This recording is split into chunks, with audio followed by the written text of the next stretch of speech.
guys, so I shared a Google form which you could submit your university and study related questions to, and many of you have, so I'm here to answer as many of those questions as possible.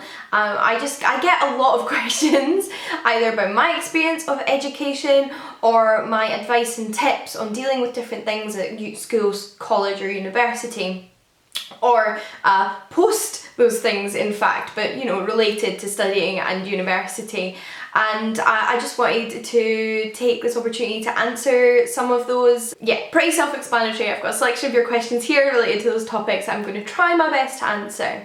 Although there is one thing I would like to say, because I get so many lovely, thoughtful, kind comments from you about how much you admire my balancing act, how far I've come in university and all of those kind of things, and how you'd like to emulate that or whatever you say. But I do think it's important to note that whenever I give advice, there's no magic trick. I don't have this magic trick that means every day I wake up and I have this really organised routine in life and, you know, I just get stuff done, and I don't have that. I can't tell that to you. I get stressed. I have always gotten stressed. I've dealt with anxiety and struggled with depression. I mess up and I fall behind. I try very hard to take care of myself and to improve myself in my work, but I don't always manage it. But the things that I am are dedicated and passionate about my subject, and that's why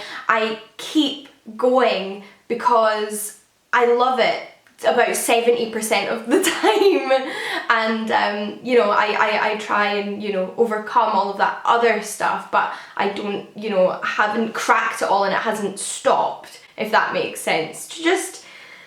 Just before we get into any sort of idealisation, because it's really easy to do that on the internet when you only see a very small part of somebody's life. But without further ado, so this video isn't 40 minutes long, first question. The first question is whether I have any tips for people staying at home in their first year of university.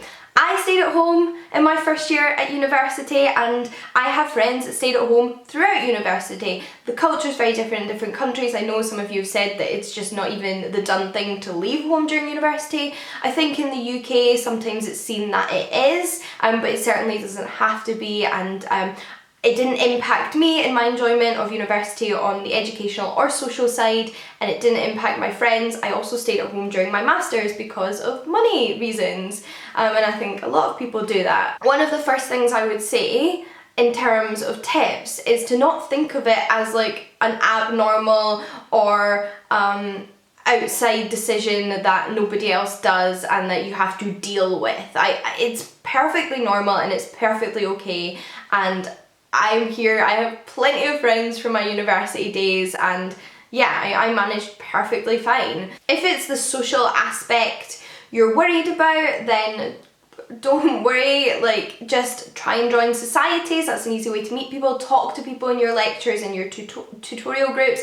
Ask people if they want to go for a coffee. You know, everybody's in the same boat at the beginning of a new course. I'm looking to meet new people, and actually throughout I was still looking for friends in second year, so yeah, you're constantly getting to know your environment, and that doesn't change whether you're in university halls or you're staying at home. So I would just say try your hardest to sort of really get into the university spirit, go to the library, study at the library. But those are things I would say for anybody, whether they're in halls or at home. I did do a video about starting your first year at university that I talked a little bit more about making friends and socialising in, so that might be worth checking out. Also, if you're staying at home, use that as an opportunity to save up some money if you can. Take advantage of it. Even if you're paying digs, it's probably less than you would on rent. The next question is, did you ever have a period post-grad where you didn't feel like reading for leisure due to the stress of your time at university?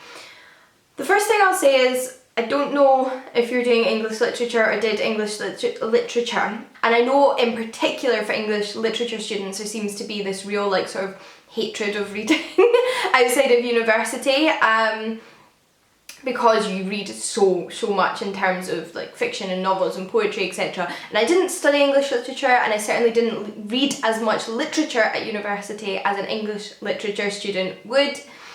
So I don't think I was deterred from reading as much as, say, you might have been if you'd experienced that. So I had my biggest university related reading slump in first year. It was starting university that really killed my reading. Absolutely killed it. So I imagine it's something like not reading when you graduate. I just didn't read. I listened to a couple of audiobooks and read for uni and did not read for pleasure at all. One of the things that helped me get back into reading was BookTube. I discovered BookTube in my second year of university, and at the end of my second year of university, and started to get a little bit more back into reading, rediscovered the joy of reading, and yeah, I didn't force myself at any point though saying I had to read. I found that inspiration through BookTube, and it started slowly. Like, I still only read maybe like 7 books that year, but you know, that was an amazing improvement. So I would say don't put pressure on yourself. Reading should be a joyous, leisurely thing. Maybe try things like listening to audiobooks, short books, revisiting old books you loved. Just trying to get back into reading that way. But I think it's perfectly natural for university to affect your reading, whether it's during or after. I will say, I did go on holiday just after I graduated with my friends, and we, you know, did that whole leisurely thing of lying next to a pool thinking I'm going to read so much.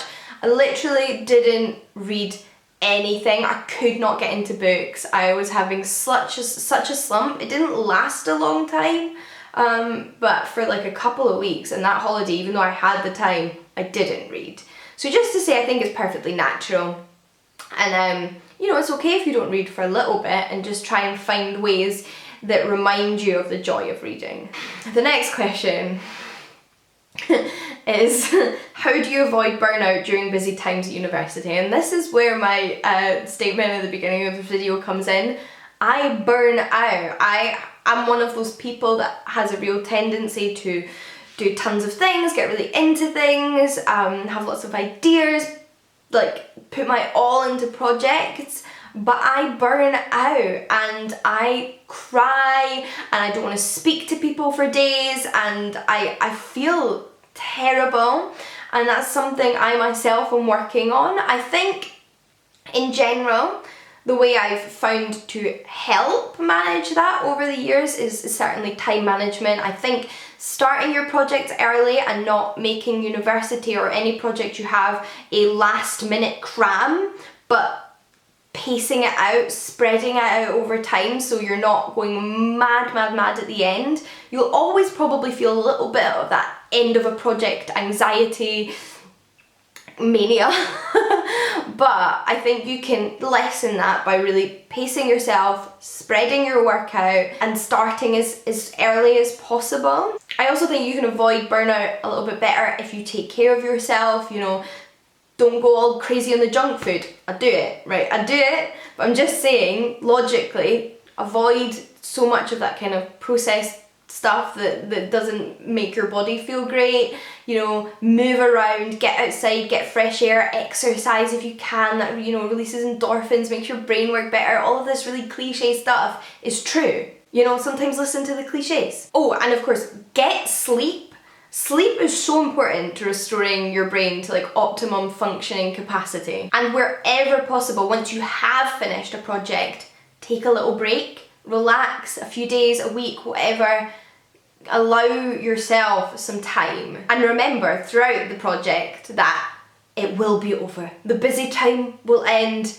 Look forward to something, plan a day out, plan a weekend of reading, have something to look forward to, and know that this will not last forever. The next question is, which classical texts have had the most significant impact on your career? Well, let's see. Jason and the Golden Fleece, or the Argonautica by Apollonius of Rhodes, for sure, really inspired my love of classical literature in my second year of university. I think I mentioned before, was totally planning on being an archaeologist up until that point, and then changed my mind and decided I wanted to study text. Loved that book, and it was a big part of my undergraduate dissertation.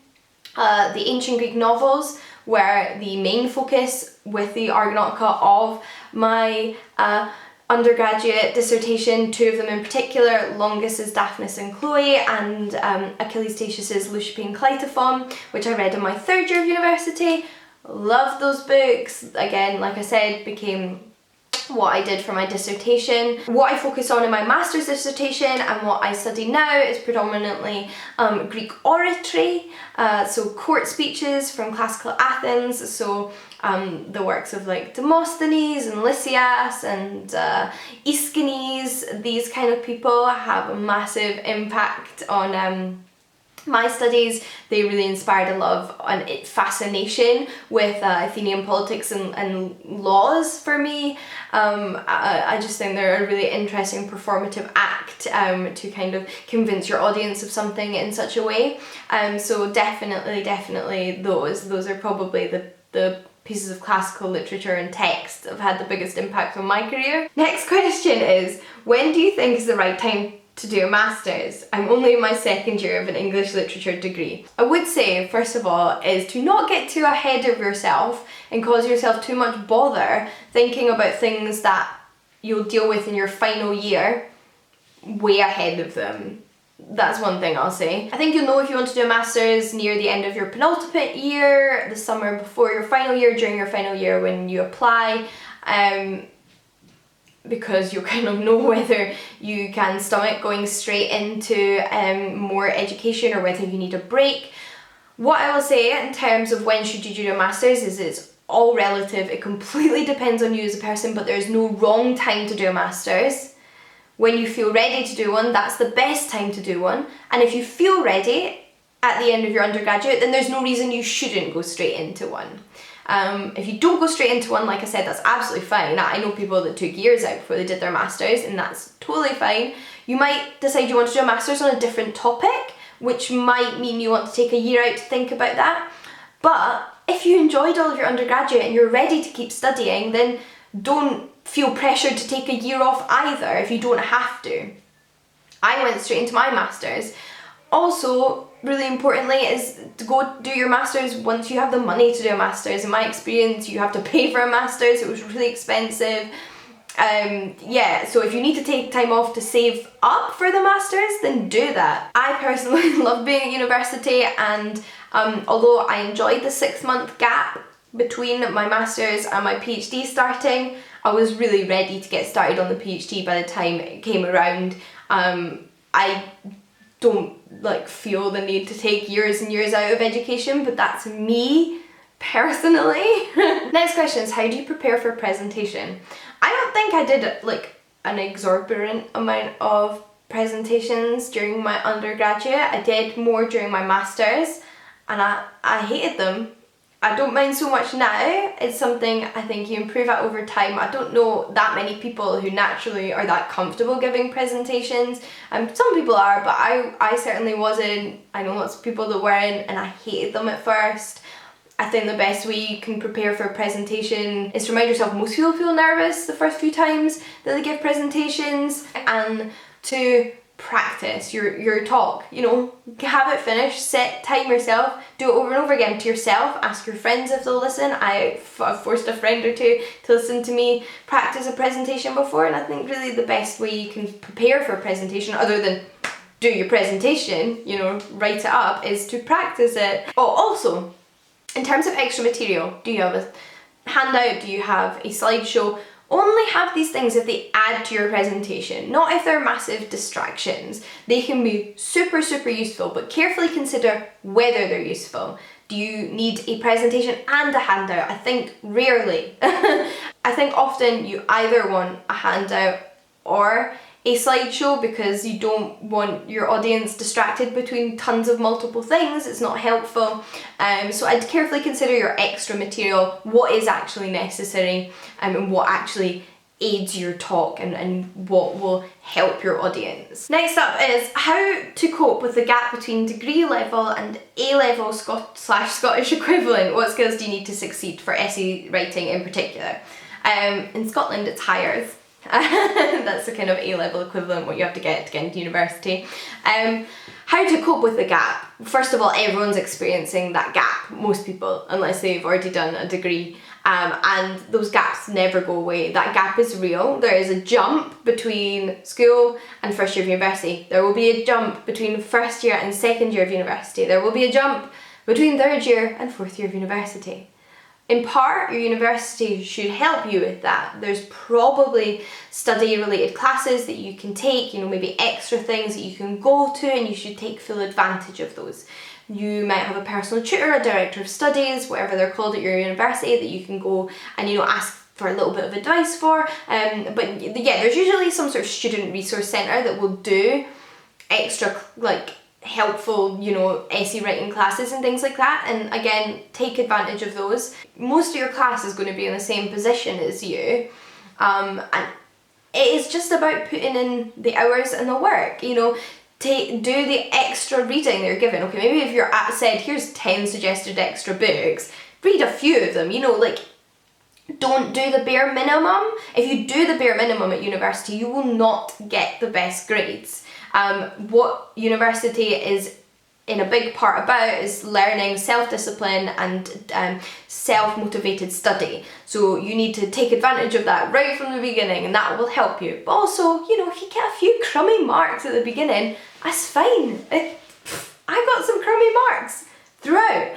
It's okay to sort of be, surprised by that gap and taken aback. When you get your feedback on your exams and your essays, study that feedback and listen to that feedback. If you're looking for my essay tips, I did a video of my top 10 essay writing tips, which I think are just really helpful, sensible, applicable tips for all years of university, so they might be good things for you to take into consideration if you're going into your first year of university. I'd never really written an essay like they wanted from university when I started, I would recommend my tips. I think they're good tips. I'd also recommend reading the handbook for your course. How do you ask professors for recommendation letters to apply to a different uni for postgrad? You just email them. I had to sympathise with you. It's a nerve-wracking experience. I've had to do it a couple of times, but at the end of the day, it comes down to just emailing them with the details. That is as simple as that. Now, picking who you want to email, I would either pick somebody who supervised you for a large project, like a dissertation. That's a really appropriate person, somebody you've worked closely with, a director of studies or a personal tutor who is familiar with your track record, your course marks and everything at university, and they maybe talk to, or a lecturer who ran a course that you participated in. Maybe you participated in the discussion, gave really good presentations, and that they saw your work at its best, that you maybe got a good grade in, that know your name vaguely. Those are the kind of people I would contact, and at the end of the day, you just email them. They get tons of, I don't want to say they get tons of emails, like you're like at the bottom of a pile of 100, but this is part of their job, their experience with this kind of request, and they are totally okay with sending you recommendation letters if they know you and can recommend your work. They don't mind. That is totally okay thing to do. And of course, be polite.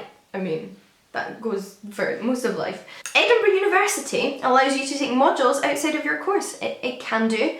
What was your experience like? What sort of courses did you choose, and did you find any gems? Well, this person is referring to the fact that at Edinburgh you will have required modules for your course, and that might leave room for extras. It doesn't actually always, especially if you're doing a joint honours degree. If you're doing a joint honours degree, it's very possible you don't have room for extra courses. I started off doing a joint honours degree when I was doing archaeology. In general though, if I had gaps, I always did classical stuff. So I took the classical literature course in my second year, which wasn't required of me. Classical art was required of me, classical archaeology was required of me, classical literature was not. But I took it because I loved classics and I wanted to just learn everything I possibly could about antiquity, and it actually inspired me to, drop the archaeology. So that was a really good choice on my part. So is archaeology. But one random, I know you want to hear about something that isn't ancient history related. I'm sorry I'm not that excited, but I did actually in my second year, because classical literature was only a one-term course. The other term I took a sociology course, and I was so bad at it. It was interesting, but it was a very different discipline from mine's. They wanted a different style of writing than necessarily a historian, which I found kind of difficult to adjust to. And knowing that it wasn't part of what I wanted to do for the rest of my life definitely dulled my motivation, and I did not try my hardest at that course.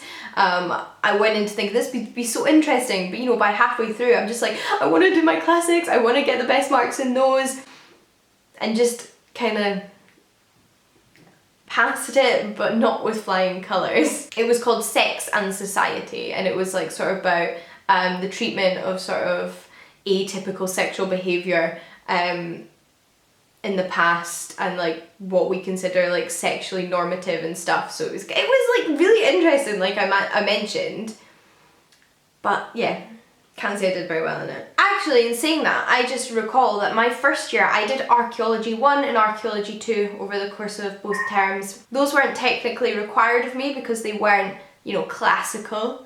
Whereas I was doing classical archaeology, and there wasn't any classical archaeology required courses until second year. I feel like that sounds really complicated. So this was more about like prehistoric archaeology, and like the evolution of hominins, and scientific techniques like dendrochronology and radiocarbon dating, and I adored that course. I know, again, like I've said, I dropped archaeology in the end, but I think if I had wanted to do archaeology, I actually would have rather done, after doing that course, prehistoric archaeology. I think it's so interesting to study archaeology when there's no text, basically, is what I learned. And I love that course. If you ever have an extra course to do at Edinburgh University, take archaeology. It's fascinating, particularly first term, with all the scientific and evolutionary stuff. I work full time, 8 to 4, and I've applied for a master's degree. As a person who studies while having a job, what are the things you wish you knew? Okay. So first of all, so now I work almost full time. I work 4 days a week and occasionally do a bit of freelance work. And I also study, but I study part-time. I could not do a full-time PhD and work as much as I do. I need to be part-time. So I would say I would want to be studying part-time if I'm working full-time, is what I would say on that. It's difficult, people are different, you might be able to do both full-time, and I don't know what you're applying for, but I am studying part-time, and I think that's very important. I have, however, always worked, not always full-time, but I have had a job since I was 16, and I worked throughout university. I think trying to remember that it is good to have time away from your studies. Your brain should think about other things sometimes, and if that means being at a job, then that also can be a good thing. Just take this as an opportunity to focus on something else. Take your mind off your PhD or your master's or your undergrad. I'd also say planning your time becomes all the more important when you work as well. You really need to see, look at it ahead of the week and think, when do I need to do things? I think that's really important, planning your time, not leaving things to the last minute, because unlike some people, you might have to be at work and you might not have that last minute. Save up your holidays for exam time. I always used to take my holidays off work, even if I didn't work that many hours when I had exams, just so that I could focus entirely on them. So if you can do that, then that's good. And in terms of things I wish I knew before starting working and studying at this level is, do you know what, actually, part of me would say that it's good to know it's hard. Don't go into it thinking it's really easy. It's not easy. It's worth it if you want to be at university and study and get your degrees. It's so worth it, but it is hard, and sometimes it's okay to admit things are hard. And I know some people left really nice comments saying oh, they think it's so amazing that I balance all these things. If I didn't have to, I wouldn't. I know that sounds a little bit depressing, and I don't want it to sound depressing, but you know, sometimes it's okay to admit that things in life are not that easy to do, but they are doable and they are worth it. How do you stay organised and stop procrastinating? So I have a whole video. I'm sorry to be this person that just sends you to another video, but I can't explain it in as full here as I can in a full video, and I have a video on how to concentrate and avoid procrastination. so that's a separate video. I also have a video on how to balance your work and stay organised. So I will link both of those. If you haven't seen them, there's tons of advice in there that will hopefully help you. So I feel like I've been filming for years and my camera battery is flashing. So I'm just gonna, cut myself off here. And hopefully I've been helpful for some of you in answering some of your questions. I know I didn't get to all the questions, but I can film another one of these videos if you would like me to. So if you have more questions I haven't answered in this video that you didn't already submit to the form, then either just leave them in the comment section down below, or I'll link the form as well if you want to submit them anonymously, and you can just put them there and I'll come back and film another one of these. But I'll also link my entire university and study advice related playlist down below, so you can hopefully find more helpful videos if you haven't watched them already. And until next time, happy studying, good luck with everything, and I'll see you all again soon. Bye!